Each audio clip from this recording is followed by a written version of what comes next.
सुबह की ठंडी हवा में भी रामू के माथे पर पसीना चमक रहा था। गरीबी थी, थकान थी, पर उसके मन में एक बात अटल थी, मेहनत और ईमानदारी कभी खाली नहीं जाती। हाँ भाई, धीरे धीरे चलो, बस ये आखिरी क्यारी भी पूरी हो जाए तो आज का काम थोड़ा हल्का लगेगा। तुम सुबह से लगे हो, पहले थोड़ा पानी पी लो, धूप बढ़ रही है। पानी पी लूंगा गौरी, पहले ये हिस्सा पूरा कर लूं।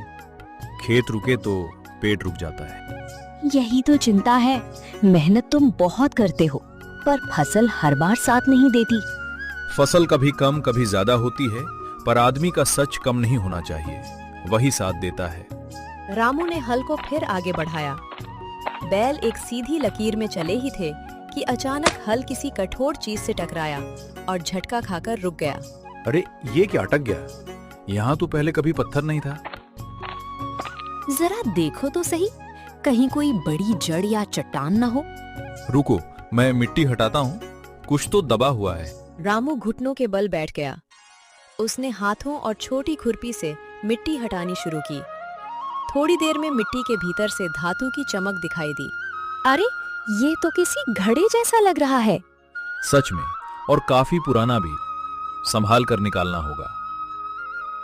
धीरे धीरे, टूट न जाए। निकल आया। अरे ये तो भारी है। दोनों ने मिलकर मिट्टी से सना छोटा सा घड़ा बाहर निकाला। रामू ने कांपते हाथों से उसका ढक्कन खोला और दोनों की आंखें एक साथ फैल गईं। हे भगवान, इसमें तो सोने के सिक्के हैं। इतने सारे, मैंने तो सपने में भी नहीं सोचा था। सोने की चमक ने एक पल के लिए दोनों को निशब्द कर दिया, लेकिन चमक जितनी तेज थी उतना ही कठिन था ये तय करना कि इस धन का क्या किया जाए। रामू, अगर ये धन हमारा हो जाए तो कर्ज उतर जाएगा, घर की छत भी ठीक हो जाएगी। मन तो मेरा भी यही कहता है, पर यह घड़ा हमने बनाया नहीं, कमाया नहीं, खेत में मिला है, बस इतना ही सच है। पर खेत तो अपना है, जो खेत से निकला वो अपना ही हुआ ना। बात इतनी सीधी नहीं है, हो सकता है ये किसी और का दबाया हुआ धन हो। और अगर उसका मालिक कभी ना मिले तो? तब भी पहले गांव के मुखिया को बताना चाहिए, जो सही होगा वही करेंगे। मुझे डर लग रहा है, लोग सुनेंगे तो लालच करेंगे, कोई झूठा दावा भी कर सकता है। डर ठीक है, पर गलत रास्ता ठीक नहीं। मैं चाहता हूं कि रात को चैन की नींद आए। गौरी ने घड़े में चमकते सिक्कों को फिर देखा। गरीबी की चुभन उसकी आंखों में थी, पर वो अपने पति की सच्चाई को भी जानती थी। तुम हमेशा कठिन रास्ता चुनते हो रामू। कठिन है पर साफ है। आसान रास्ता अगर मन को काटे तो वो रास्ता नहीं, बोझ बन जाता है। अच्छा, तो चलो अभी मुखिया जी के पास चलते हैं। हाँ, घड़ा कपड़े में बांध दो, बात खुलकर सबके सामने होगी। दोनों ने घड़े को सावधानी से बांधा और गांव की ओर चल पड़े। उनके कदम भारी थे, मगर मन में एक अजीब सी दृढ़ता थी। चौपाल पर हमेशा की तरह लोगों की आवाजाही थी। रामू ने सबके सामने घड़ा रखा तो फुसफुसाहटें तुरंत तेज हो गई। रामू, क्या बात है? तुम इतने घबराए हुए क्यों लग रहे हो? मुखिया जी, आज खेत जोतते समय ये घड़ा मिट्टी के अंदर मिला। खोल कर देखा तो इसमें सोने के सिक्के हैं। हम इसे छिपाकर नहीं लाए, सोचा पहले आपको बताना सही होगा। सोने के सिक्के? जरा मुझे भी दिखाइए।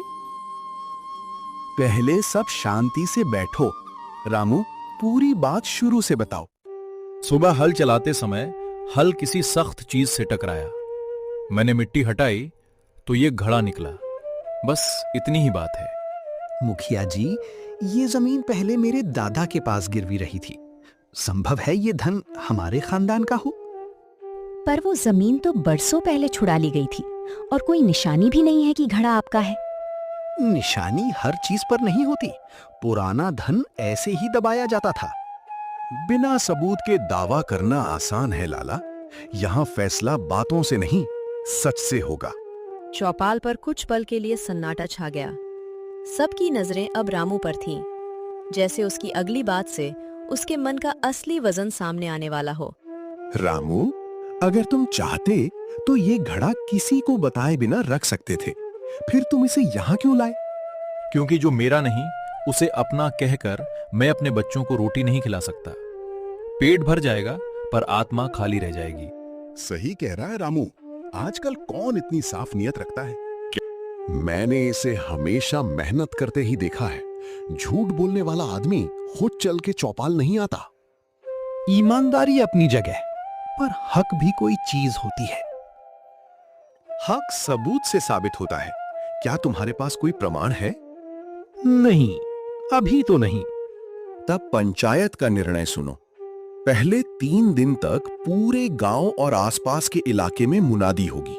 यदि असली मालिक प्रमाण के साथ सामने नहीं आता तो ये धन राजकोष में नहीं बल्कि रामू के नाम दर्ज होगा, क्योंकि ये उसके खेत से मिला और उसने ईमानदारी से इसे पंचायत के हवाले किया। सच?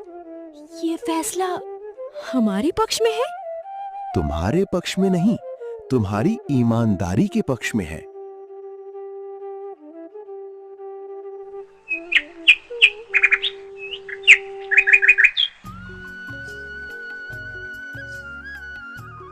तीन दिन बीत गए। ढोल के साथ मुनादी पूरे गांव और पास के टोले तक कराई गई, पर घड़े पर कोई सच्चा दावा लेकर नहीं आया। आज अंतिम फैसला सुनाया जाना था। पंचायत ने जांच पूरी कर ली है। इस घड़े पर किसी ने प्रमाण सहित दावा नहीं किया, इसलिए ये धन रामू को सौंपा जाता है। बहुत अच्छा, सही फैसला। मुखिया जी आपका धन्यवाद, पर मैं एक बात कहना चाहता हूं।